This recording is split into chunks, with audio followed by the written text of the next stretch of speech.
avec Christophe Dansette. Bonjour Christophe. Bonjour Pauline. Et quelques heures avant cette finale du championnat d'Europe, une fumée blanche est sortie des bureaux de la Ligue de football professionnel. Les droits télévisés du championnat de France ont enfin été distribués. Il faudra s'abonner à DAZN ou à beIN Sport ou aux deux pour pouvoir regarder les matchs du championnat de France. Après des mois d'attente, une comédie qui laissait craindre un écran noir lors de la reprise de ce championnat dans un mois. Finalement, c'est donc un nouveau venu qui va diffuser la plupart des matchs de Ligue 1, DAZN, qui est un groupe britannique fondé en 2007 par Len Blavatnik, qui est la troisième fortune du Royaume-Uni. Un groupe parfois surnommé le Netflix du sport, puisque c'est une sorte de sport à la demande. Et DAZN avait déjà fait une tentative il y a quelques années pour s'octroyer les droits du foot français sans succès. Cette fois, le groupe promet d'injecter 400 millions d'euros par an durant les 5 prochaines saisons pour diffuser 8 des 9 rencontres chaque journée. beIN Sport, le groupe qatari, bien installé déjà en France, ajoutera 100 millions d'euros pour la dernière affiche et on peut y ajouter encore 160 millions d'euros pour les droits à l'international, donc au total un peu plus de 600 millions d'euros. Donc 500 millions d'euros pour les droits nationaux, c'est moins que ce qu'espéraient les dirigeants de la LFP. C'est même la moitié, puisqu'ils espéraient engranger autour d'1 milliard d'euros.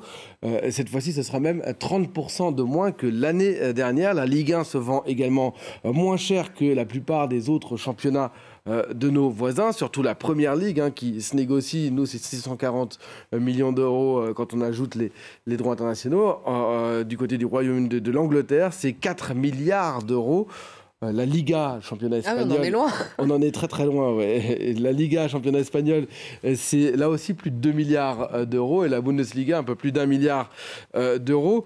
Mais il faut bien avouer que la Ligue 1 a perdu certaines de ses stars, après Messi ou encore Neymar qui ont quitté le championnat de France l'année dernière. Maintenant, c'est Kylian Mbappé qui est parti pour le Real Madrid. Donc forcément, c'est un petit peu moins attractif sur le papier. Alors, c'est pas une bonne nouvelle pour les clubs du championnat de France. Et surtout pour les plus petits. Le site Sportune publie régulièrement la part que représentent les droits TV dans les budgets des clubs. Pour Montpellier, durant la saison 2022-2023, ces droits représentaient les 2/3 du budget.